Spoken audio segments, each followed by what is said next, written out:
I'm probably best known for having brought Mears to the market 20 years ago, and it became then the most successful flotation on AIM, and then we took it onto the main market. Today, Mears is $1 billion sterling revenue in basic blue-collar services. So it's all public sector facing and providing the country's largest maintainer and manager of social housing and the provision of care in people's homes. So not in care homes, but in people's homes. I'm 61, I've spent 35 years building blue-collar services, so I know about managing and building disparate workforces. So what we did in Mears, it's closely related to the building sector, but none of us are builders. And we came at it very differently. When I bought control of it as a small private business, it had 100 people and revenues of about 9 million. And as I said, it's now $1 billion. But we came at it completely differently, because what we did was we tried to we got into a sector which has been appallingly managed. At that time, if you were living in a council house in the UK, your landlord treated you badly. He fundamentally ignored you, didn't want to have anything to do with you, and he thought you were a pain in the arse, and you may well have been. But what he did was, you were marginalised. And what we tried to do, we came at it slightly differently. So we tried to embrace a tenant in a council house and give them choice. And it worked, fundamentally. So we changed the way, and the reason I'm labouring on this will become evident. We changed the way completely that the services were procured by local authorities. 20 years ago, if you were doing what we were, you were seen as council house bashers. You were seen as you're either a single source delivery, providing carpentry, plumbing, electrical works. And in those days, they used to let me in front of customers. They quickly changed that a few years on, because they knew I was trying to actually, I think, push against some doors which were never going to open. But I would sit in front of a chief executive of a local authority who would say to me, how much to rehang a door in one of my houses? And I said, I don't know. Well, what are you doing in front of me? Because that's what I'm trying to establish what the price is to rehang a door. And I used to say to him, well, with respect, you're asking the wrong question. It's irrelevant about rehanging a door. It's irrelevant about changing that wall. It's irrelevant about doing this house. The question is, with respect, Mr. Chief Executive, how much are you spending on managing an outsourced service? And that nice man, Tony Blair, then came out with, in 1999, he came out with a philosophy called best value. Prior to that, it was compulsory competitive tendering, CCT, which of course Thatcher had brought in, i.e. cheapest gets it. So that's why you had declining public sector services. Blair came out with best value, and suddenly every guy who'd thrown me out of his building about not giving him a price for rehanging a door used to say, come in and talk to me, please. What actually do I need to do? Because I used to say to him, well, you're spending 3 million managing an outsourced service of a contract, say, of 5 million. You're spending 8 million overall, and in reality, you've only got 6 million in your standing orders. So you're nicking 2 million, aren't you, out your capital budget? So Mrs. Miggins is not going to get a new roof this year, is she? No, she isn't. Anyway, to cut a very long story short, Blair came out with best value, and it allowed local authorities then to buy on what they viewed as value for money services. And we were the only player in town. We were selling on value, on service, and everybody else was selling on price. So if you look at our, this chap kept talking about CAG, if you look at our growth rates, they were 40% compound growth rates over about 6 years, because we were the only player in town in a 9 billion market. So that, in reality, that's where Mears did. So what did Mears do? If the book is ever written on Mears, it changed the way public sector services were procured. In 2007, we got into the domiciliary care market, i.e. the provision of care services in people's homes. Again, all public sector spend. Smaller market, 5 billion market, currently a nightmare, as you can probably imagine, with austerity. But we felt that what we could do was, we felt that we could get the buyers of these services, again local authorities, to buy a more professional service rather than an individual service for Mrs. Miggins in her house, give her 15 minutes, which is how it's become. And we thought we could create change in that sector. And it took us a lot longer than we thought. It took us 5 years to create that change. We thought we'd do it a bit quicker. And so now, in care services, domiciliary care, it is now built on outcomes based. So in the ability to keep Mrs. Smith, or Mrs. whatever she's called, out of hospital. Now there's 3 outcome based solution contracts let in the UK, and they're usually county-wide, and all those 3 are actually with Mears. So again, we've created that change. I'll now come on to why I'm stood here talking about Totally. So about 18 months ago, I was asked to go and see this lady, Wendy Lawrence, who was running a micro-cap business providing outsourced services into the NHS. I knew nothing about the NHS. Well, I knew as much as probably all we know, but I knew nothing about how those services were genuinely procured. And I was asked as a favour to go and see her because I was in the care sector, and could I help her and direct her? And she started telling me about what her service was and what Totally had then, 18 months ago, was a range of very small contracts which were basically outcome-based, at which point my antenna went up. Outcome-based solutions into a public sector service. Tell me what you're doing. In Leicestershire, they were given the 50 worst heart patients, and Leicestershire CCG basically said those 50 people have, on average, have spent 3.2 hospital visits in the last 12 months. You will be rewarded on your ability to bring it down from 3.2 to 2. That was the average, to 2. In that 6 months, by the ability to provide counselling and coaching. So basically talking to these people, trying to understand why they were going through their hospital visits, why they were actually continuing to go, not get better. And what they did was, in Totally at that point, they'd had this trial with Leicestershire, and they drove the 3.2 average visits down to 0.7. Leicestershire saved, I think Leicestershire said it saved them 300,000 quid, just in that, the need of people not to go into hospital or visit accident emergency. So immediately, my antenna went up, outcome-based solutions into public sector services. I'd done it in Mears. Mears today, this one has 3 billion of a forward order book. There's very little competition. 20 years on in a 9 billion market, clear market leader, because all the other market entrants have come in, spectacular failures because they don't put the infrastructure in to build a long-term platform. So when I came in here, I started talking to Wendy about what I could do, and very quickly had a discussion with her board and said to the board, you're all going to have to go because you're doing nothing. Well, the broker's in here. I think he'd probably nod his head and agree. I said, I'll invest an amount of money and take this thing forward into building outcome-based solutions into the NHS. So we eventually, I think, between a bit of kicking and shoving and coaching, got the board to resign, and by which time, so I'd agreed to put £1 million in. So, but by the time we got round to saying I'd put £1 million in to actually doing it, I realised that the scale of the opportunity was vast.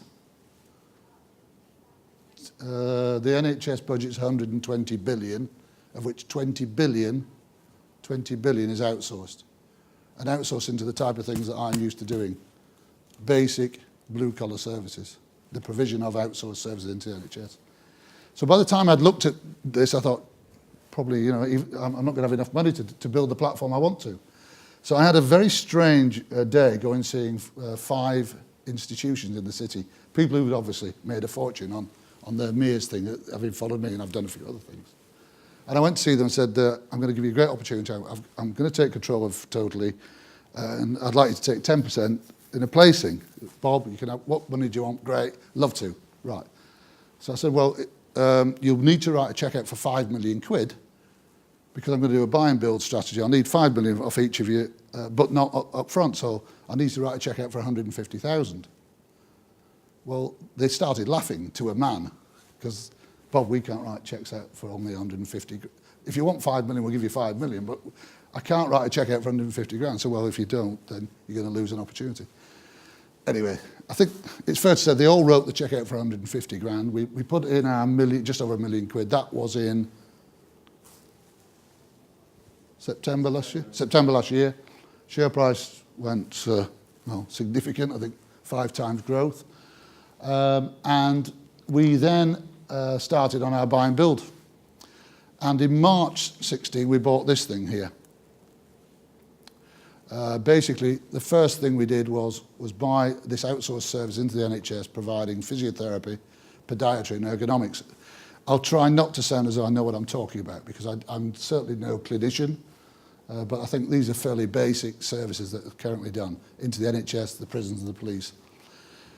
In a prison, sorry, in a police station, you currently always have some form of clinician, because there's always something that's going to happen, or likely to happen, sorry, in a police station that needs some medical help. So this company provide continual people in these areas, and certainly in this area. Physiotherapy is seen as being by the NHS one of the biggest areas to reduce continual spend, because every time you go in for a minor operation, if you don't go in, if you don't continue to have one of these, a course of physiotherapy, the view is you're going to be back there soon. So we saw and see this as being a good place to start. So we bought, it's highly fragmented, as most of these things are that I end up in these businesses. You talk about highly fragmented areas, you know, no major market leader, and so therefore you can build a platform of businesses, get the best of it, and then obviously push the thing on. Really, it's about getting people really enthused by your mission you're on.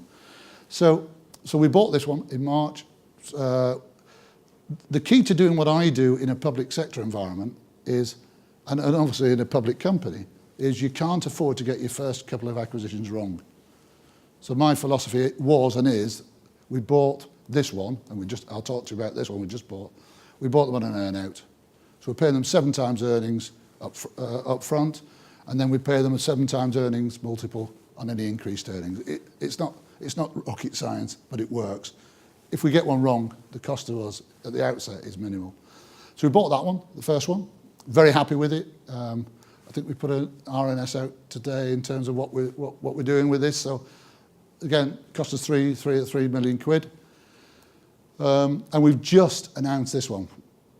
Dermatology, again, for those of us who are getting on a bit, if you go to your GP, like I could do with this little bit of a growth on my forehead, if within 20 days he doesn't triage me into having tests for cancer, I could go back and sue him if it turns out to be cancerous. So dermatology is a big area for the NHS and the GP practices. So immediately you go in and have something that's dermatology, he presses a button on his computer, which is basically getting me triaged into a service. And the majority of those services are outsourced. So again, growing area, usually 2 to 3 year contracts, same as down here. And again, this is the world in which I operate. So large amount of fragmented businesses building this. The great thing for me is that I'm learning each and every day about the marvellous range of services that are currently outsourced in the NHS. If you go into a London hospital with a broken leg, you'll go in, you'll be registered, and you'll be told to go and sit in the yellow chairs. At that point, you've not seen anybody who is employed by the NHS. You've met an outsourced service. If I walk in behind you for a splinter, they'll say to me, go into the blue chairs. You in the yellow chairs, you're then in the NHS system, and you're going to wait about 6 hours. They have an average of 4-hour waiting. But the reason they only have a 4-hour waiting is that they put me in the splinter into the blue chairs, and I've got an hour and 20 minutes. Again, I'm totally outsourced. I'm in and out of there in an hour and 20 minutes. Guess why most of the hospitals like it? Because my hour and 20 minute service, when added to your 6 hours of in the NHS service, they're within their time limits. So that's why they're getting their 4 hours. So more and more of the London hospitals, that's just London and elsewhere, of course, are looking to outsource that services. The business we are looking at in that sector has doubled its revenues in each of the last 2 years. So again, that would be an obvious area for us.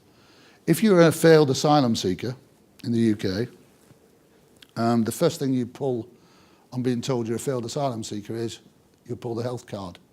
You're not fit to travel back. You can't pull the fact that you're going to get murdered when you go back, because they failed you on that, but you pull the health card. You're not fit to travel back to your country of origin. The company we're looking at actually provides the health courier service, because what happens is you'll turn up, they'll be told you're going to be deported on the 14th, and you'll either have a policeman with you if it's felt that that be the case, but you'll also then have a health visitor with you. That health person not only takes you to Stansted to get on the plane to wherever you're going back to, but then gets on the plane with you and makes sure you get off at the other end and passes you over. Here's a company that's doubled its turnover again in each of the last 2 years. And I think we had some stats out recently which said that there are something like 20,000 failed asylum seekers who we've lost track of. So again, a growing business. So the point I'm trying to say is that highly fragmented amount of the market. I'm rambling a bit, but basically what I'm trying to demonstrate is that here is for us, a significant buy and build opportunity. The existing business, I told you earlier, was coaching. We've launched now a direct-to-consumer market, so B2C. So the same provision of services that we're doing to the NHS in a CCG, we're now doing it on the back of direct to a consumer. It's obviously a fee-based service, so that has just been, was that the announcement today? That was the announcement today that has been launched, and we've gone to second stage of what we're doing. So for me, this is what I'm looking at doing this and bringing these in. Our aspirations in the very short term, and they're very similar to actually my aspirations 20 years ago in Mears, were to get it to 50 million and then see where we get to. The two businesses we bought will take us. There's no brokers' notes out on us because we're clearly too small. But we're currently looking at doing upwards of around 10 million over the next 12 months. But again, this is a micro business. It had almost no business in it when I got involved, and we bought earnings in the last two businesses. This is just the business we bought about health. So those are the range of services it did. Maximum consideration down here, 7 million. About the same as the other acquisition we made. I think the other one was 6.75 million. Again, it's on they're on a multiple of 7 times, both businesses. At the top, I think that's what we're saying. We've got the private healthcare providers, the direct-to-consumer, and obviously the existing business that was there. And in reality, one thing that I was rather surprised at was that a couple of people who wanted to come on my board when I told you that we threw out the old board. Wendy was on board as chief exec, delighted with her, and kept the finance director, but all the non-execs went.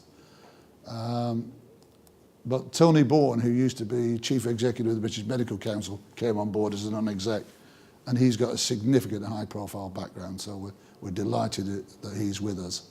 And I think down here, who knows, each and every day we all read about how the NHS is performing. I can't see us running out of road. I can't see us running out of opportunities to grow it. It will depend on I think, the speed of outsourced services increasing. I've been a massive believer in outsourcing because I'm seen as being sort of one of the, not the architect of it, but certainly one of the developers of outsourcing. The one thing you do know about outsourcing, especially from the public sector, is it rarely goes back. Once it's outsourced, it's very, very difficult for them to go backwards. Very difficult for them to take things back in-house. So these are continuing trends. And whatever your politics are, you really want to ensure that patients are getting a better service and you're getting value for money. So I think wherever we go, that's where we're likely to be doing. So, any questions? Gentleman at the back, then down here. With the uncertainty of Brexit likely to rumble on for a while, how do you see public sector outsourcing panning out over the next couple of years or so? It'll be difficult because they tend to sit on their hands if there's no direction. So I think the honest answer to your question is uncertain. But I'm so far under the radar here that you could have almost a stop on every public sector service and we'd still be out there growing. The key for me has been, and I have to say it's with my experience of mayors, of course, we've had austerity now for what, 3 or 4 years, and mayors have grown their top line every year, because what you do is you get alongside a public sector body, an NHS trust or a local authority, and you become their partner of choice. And when they have problems, they come to you. I mean, the mayor's contracts, the average mayor's contract now is something like 10 million a year for an average 7 years. So, you know, you big commitments. Now, we haven't certainly got the benefit of that yet in totally, but what we want to try and do is position ourselves as the partner of choice. They've got a problem.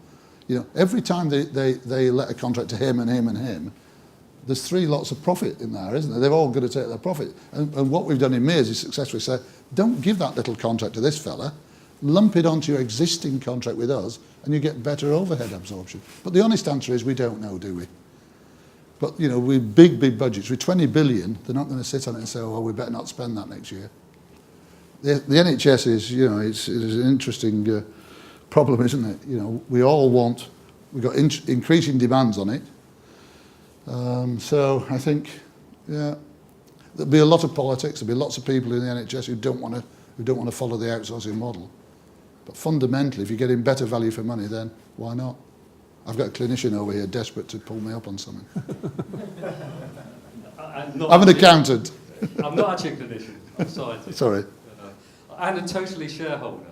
Good, well done. So I'm very happy, and in fact it was 4-fold, not 5-fold. That's my only comment. It went from 20p to 80p, now 60p.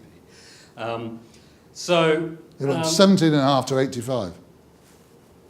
That's 5, I I think. don't remember it being 17.5. Okay. Well, that's what we did the deal at. So anyway, go on. I'm an accountant, so I've got to beat you on that one. Go on. fair enough. Yeah, exactly. So my only, I think it's an absolutely massive opportunity. I'm really excited about it. My only concern as a private investor is that you're going to make obviously a lot of acquisitions, presumably funded by your institution. Mates. Yes, definitely. Am I going to get diluted on the way? So yes, you are. Can I take part in the fundraising? Yes, you can. But you can also go and buy some shares tomorrow. I mean, if we do, I mean, you know the mere story. You know, 50 times it grew. 55 times. I sold my stock 55 times more than we floated. Last year we paid a dividend more than the bloody listing price was 20 years ago. Now, I'm not trying to say we're going to be another Mears, but that's the scale of the opportunity. Undoubtedly, the opportunity in Totally is as big, if not bigger, than in Mears. You've just got to have the faith, haven't you, that whether I can deliver, whether the management team are right, whether we make the right decisions, whether, you know, we get a pricing wrong. These are all things that come with experience. You know. But I've been around long enough to hopefully not make too many mistakes. But like you say, it's a tremendous opportunity. I have to say I'm very excited about it. Do you use the internet at all for these contracts? By nature, the public sector lets out its contracts under what's called an OBE, which is a European, sorry to say that, a European body where you've got regulations which say that any contract over a certain size has to be an open tender. So the answer is you use it for tendering work. Do we use it for? I'm not even sure what your question is, but well, if you've got a small contract, would you put it out to people over the internet to bid for it? would we? Yeah. Probably not. We'd self-deliver. We'd self-deliver it. I would have thought in the modern day, you know, the internet is an ideal thing to use for putting out sort of things. Well, it is, but we use it to get work rather than to give work. Oh, right, okay. Yeah. Have you heard of C-Buy at all? I haven't. You No. haven't? Oh, okay. James, you're not going to. Any other questions? And Bob, the 7 times model is not very expensive for acquisitions. You talked about 2 or 3 companies in your presentation just then that you're looking at. Have you got a small acquisition team just looking at acquisitions, or is it time spent by the CEO or your time looking at companies? Again, I've been around a long time, so I've got no end of people who are bringing me things. Yeah. So every week we get opportunities brought us. We've got a very small team. It's a minute business, this. So it means me and others getting off our backside and going and seeing things. And then, as and when we then see something, the rationale, you probably know this anyway, but basically you'll go and meet a vendor, you'll either have a rapport with him, you'll like him or you won't, you'll think you want to work with him, you'll place a value on it, you'll then get to some heads of agreement. Once you've got to heads of agreement, then you push a button and get the professionals involved. And after that, then it's just a function of, by nature, I like to get on with things. Are we doing this deal or not? If we are, let's get on with it. But there are hundreds and hundreds and hundreds of things that we could bring in. So plenty of opportunities. Oh, massive, yeah. Yeah. Again, as I said earlier, it's you're at the bottom end of the market, so you've got to balance that with the risk. Anybody got any other questions? Anybody? No. Thank you very much indeed, Bob. Thank you. Thank you.